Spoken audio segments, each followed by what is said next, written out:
Welcome back to Old School Sports and our Out of the Park Baseball 25 mini-series with the Seattle Mariners. And we are just past the trade deadline in this 2027 season, and our Mariners are having an excellent year. Best record in baseball with a 23-game lead on the Los Angeles Angels in the American League West. At this point, we're hoping to eventually clinch the best record in baseball for the entire regular season, which would guarantee us home field advantage for as long as we're alive in the playoffs. We achieved the same thing last season when this Mariners team won 112 games. Unfortunately, we were upended in 5 games in the ALDS by the Baltimore Orioles. Ran into some injury issues towards the end of last season, which certainly didn't help us in the playoffs. So that's the main thing we're hoping to avoid this time around. We recently lost George Kirby, our number 2 starter, for 2 months. He's missed time earlier this year with another injury. He's out with ulnar nerve entrapment right now. So that is certainly not positive nor optimal. But there still is a reasonable chance, according to his diagnosis, that he'll be back and ready to pitch once we get to the playoffs, because presumably we will have a few extra days off for the wild card series to be taking place. Did make a couple of moves right before the trade deadline. We traded for Pablo Lopez to give our pitching staff some extra depth. Kirby got hurt just a couple days later, so the timing of that worked out well. We also traded for Jojo Romero to hopefully give us a better left-handed arm out of our bullpen. And then the final trade we made was for Andrew Vaughn, who should be an upgrade, we hope, from Hunter Renfroe, who we traded away. Renfroe was in the lineup just against left-handers, which is the same role that we have Andrew Vaughn in today, but Vaughn a little bit younger and a bit more capable defensively than Renfroe was in his mid-30s. So the primary goal for this episode is to, as I said, ensure we hold on to the best record in baseball. Right now, we are 3.5 games ahead of the Diamondbacks in the battle for the best record in baseball, and ensure that hopefully when we get to early October, this team is healthy and well, and we're able to make a real good run at bringing a World Series to Seattle in what will be our final year as general manager of this ball club. A couple of other stories we'll be following. Last year, Juan Soto was the most valuable player. As we begin August, he's second in the league in batting, leading the league in homers, second in ribbies, leading the league in OPS, and second in batter WAR. So he is certainly a strong candidate to be a repeat MVP. And Luis Castillo, who won the pitching Triple Crown a year ago, is 16-4 with a 2.82 ERA, leading the league in wins once again and tied for the league lead in pitcher WAR. So he is also pursuing a second consecutive AL Cy Young Award. The big goal, though, of course, is to win a World Series trophy. And the best way to do that is going to be to maintain the best record in baseball and hopefully get this team through the next 2 months healthy and well. And as tends to be the case, the injuries are starting to pile up a little bit here in August. Aaron Savale, a mild oblique strain. He's out for 4 days, but he just pitched today, so he should be back in line to make his next scheduled start. More significantly, Andrew Vaughn, hand contusion for 4 days, and then even more significantly than that, Josh Lowe, a strained hammy that's going to have a impact on his running for 3 to 4 weeks. So given that we are likely going to be clinching the AL West before the end of the month, quite possibly, with our magic number down to 23 and a 22.5 game lead, and we still have a 3.5 game lead over the Diamondbacks for the best record in baseball. We're going to be real conservative with Lowe and put him right onto the IL. And we're going to take advantage of our depth in AAA, bring up Dylan Carlson to replace Lowe. He's the best combination of someone who's pretty solid defensively with a more than respectable bat that we have in AAA. Signed him as a minor league free agent at the end of February when he was unable to find a full-time job. And get to see if maybe he can help push this team over the finish line as far as clinching the AL West and holding on to the best record in baseball. And we've also sent Andrew Vaughn to the IL. It was only a 4-day issue, as you saw, but you may remember from the past episode that when we brought Vaughn on board, part of the reason we did was he had 3 option years left, and we wanted to put him in AAA, and he was kind of a whiny baby and refused an assignment to AAA when we brought him on board. So this will give us an opportunity to put him on the shelf for the next 10 days and then send him for a rehab assignment through the beginning of September, when we'll likely bring him back as a September call-up. But putting him down allows us to take advantage of another player that we picked up last year. Those of you who actually picked him up earlier this year, those of you who have been following us closely may remember that the international free agent class last year was incredibly talented, and although we did not end up signing any of the top-end players, we did get a couple of interesting guys who we signed to minor league contracts. One of them was Hidemitsu Sato, was listed as a second baseman. We've been training him at first in the minors. You can see he's put up monster numbers in both AA and AAA. Good contact hitter, is a right-hander who also has a little bit of pop in his bat. Would like to see what he can do and get like Carlson, get him onto the 40-man roster before the September 1st date. So if we want by some stretch to use him in the playoffs, we'll have that opportunity. So we'll see what Sato can do for us. We're going to be playing him as our first baseman against right-handed pitching. Carlson's going to come in as our right fielder against left-handed pitching. Soto is going to move to a full-time DH role with these two on board, which hopefully will help keep him healthy and ready for the playoffs, and also hopefully help him put up some of the numbers that may help him win that back-to-back MVP award. One other guy that I haven't really talked about that we also had picked up in international free agency that I may look to add to the 40-man roster over the next couple of weeks is another catcher, Juan Gamera, another 27-year-old who was a international free agent, didn't get a big-time offer, so we signed him as a minor league free agent. He was pretty dominant in both high A ball and double A. He has been struggling in AAA for us, but looking at his defensive ability and the great arm he has, as well as a pretty good contact hitter, I think that he could certainly be in the mix to be a backup catcher to Mr. Ford next season with Seattle, certainly. And if Tyler Stevenson ends up disappointing further over the last month and a half of the season, we may try to get Gamara up with the September call-ups and see what he can do. He certainly would be an upgrade defensively. The question is whether his bat is ready for the majors yet or not.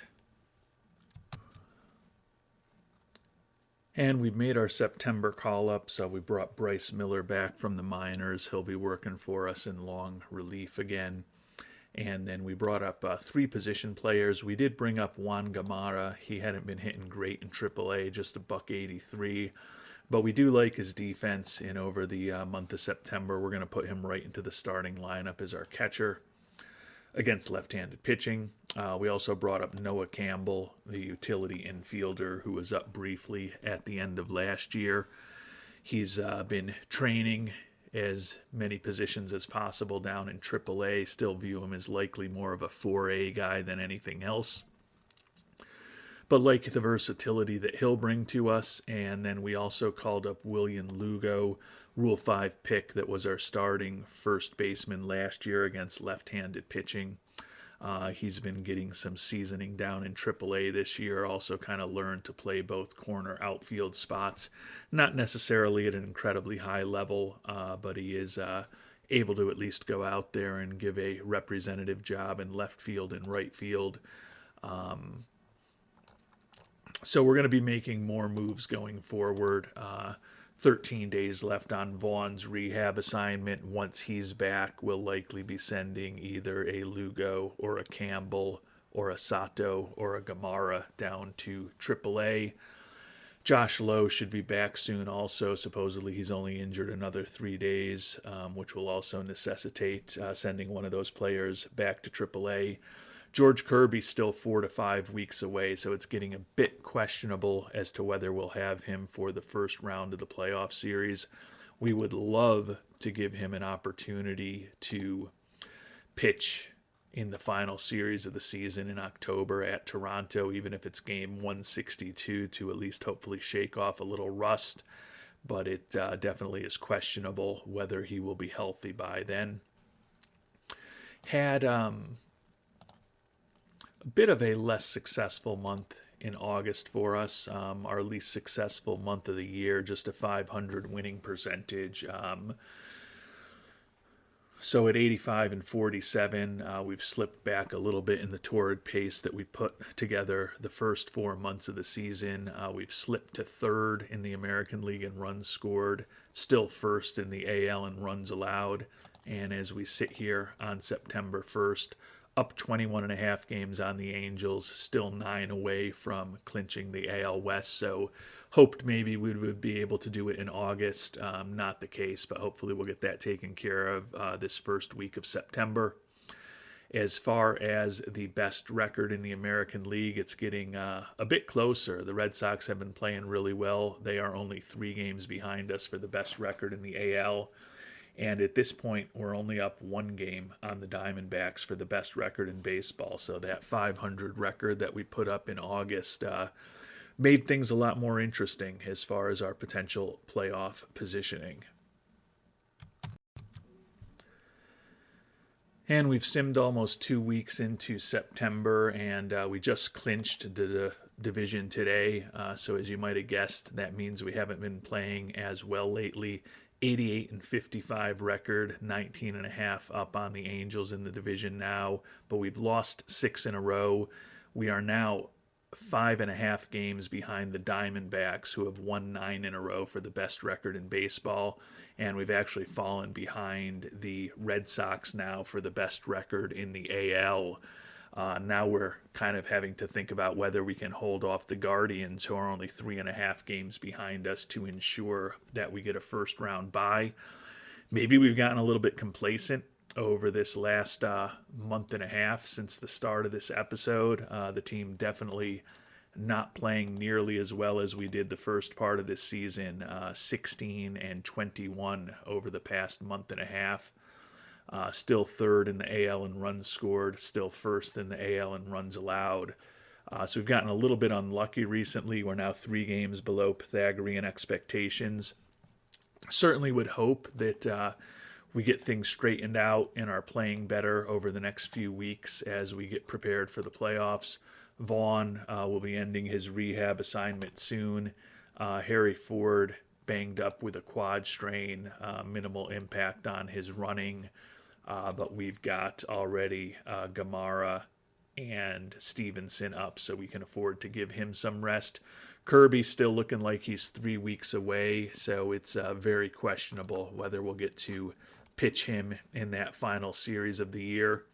And J-Rod also dealing with a mild hamstring strain. We're going to be very careful with him and bench him for the next 3 days. Another week in the books for our Mariners, a bit more successful over the past week. We swept the Royals and then took 2 out of 3 against San Francisco. So we've got a 3-game homestand against Texas, a day off, 3 games at home against Houston, and then we're going to finish off with 3 at the Yankees, and then 4 at Toronto to finish off the season. Taking a look at the standings, 93 and 56, so we're a game and a half behind Boston for the best record in the AL.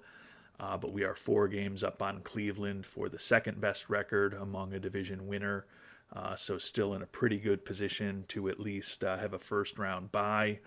The Diamondbacks, 5 games ahead of us for the best record in baseball. So that's getting a bit unrealistic. Would still hope we can maybe catch a hot streak here over the last couple of weeks and get back by Boston for the best record in the AL.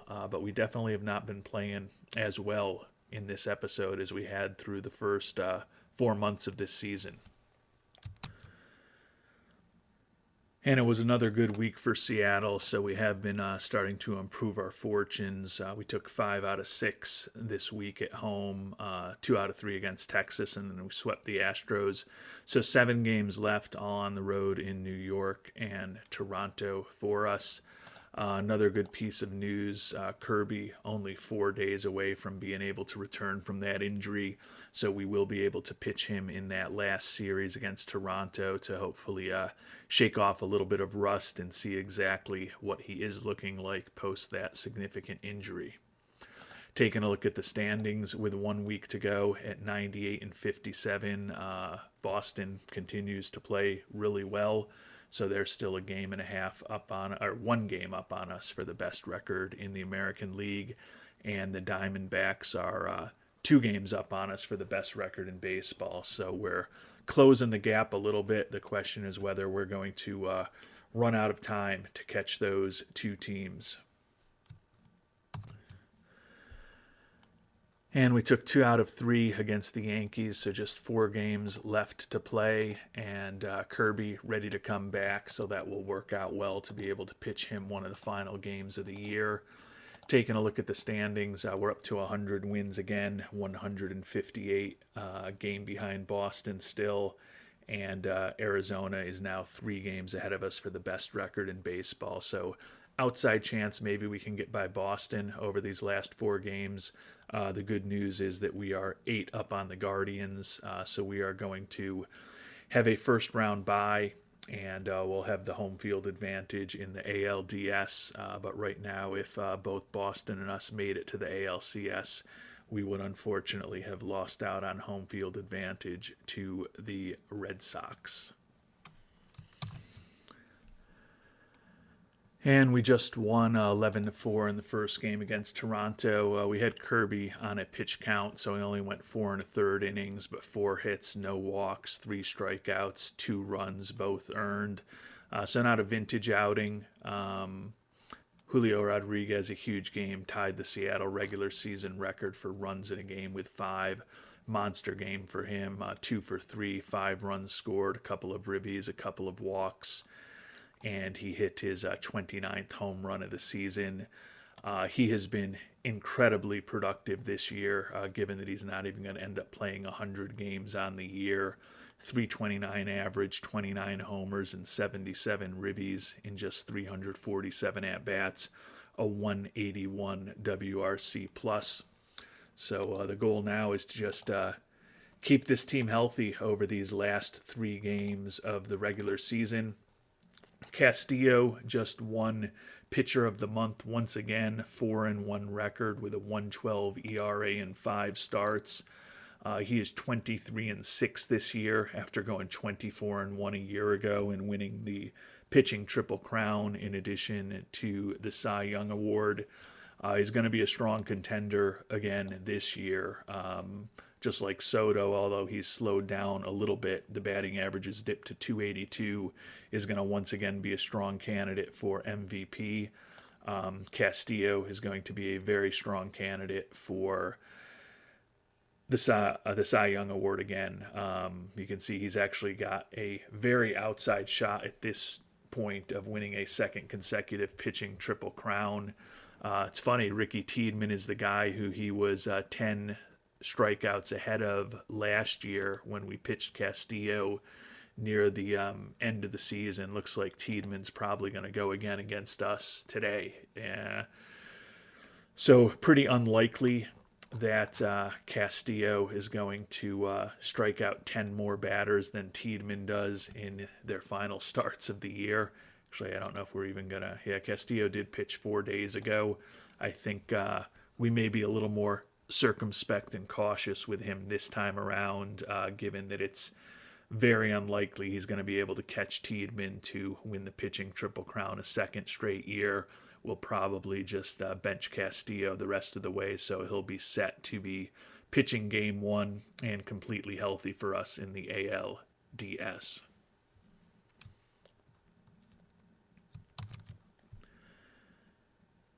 And we did win game 2 of the series also. Tiedemann did strike out 6, though, so we would need 16 strikeouts from Castillo today against Toronto to give him any chance at getting that pitching Triple Crown. And even if he were able to get the 16 strikeouts, he still would also have to get past Framber Valdez in terms of ERA, although Valdez is going today. So there's a chance if he had a monster game he could do it, but we learned our lesson a year ago. We're not going to be aggressive. Boston just continues to win, so there's still a game ahead of us. The Diamondbacks, 2 games ahead of us for the best record in baseball. So 3 teams, it looks like, this year are going to win over 100 games, and we're likely to be the worst of those 3 teams. And we ended up taking 3 of 4 against Toronto. So after that really mediocre August and rough start to the month of September, we ended up finishing feeling pretty good about how this team is playing. 16-11 record overall in September, followed by a 2-1 record in October. So certainly have stabilized things. 103-59 on the year, so 9 games worse than a year ago. Ended up 3rd in the American League in runs scored, 1st in runs allowed. So we definitely fell off a little bit over the last couple months of the season. When all was said and done, flat-footed tie with Boston for the best record in the American League. 2 games behind the Diamondbacks in the NL West. Taking a look at the team versus team standings, we were 5-2 against Boston, so that will mean that we should have home field advantage throughout the American League playoffs. And if we're fortunate enough to get to the World Series, we'd have home field advantage against anyone except the Diamondbacks. Juan Soto ended up slowing down a little bit, not going to lead the league in homers for a 3rd time in 4 years. Did hit 40 this year, 2nd in the league with 116 ribbies, 2nd in OPS.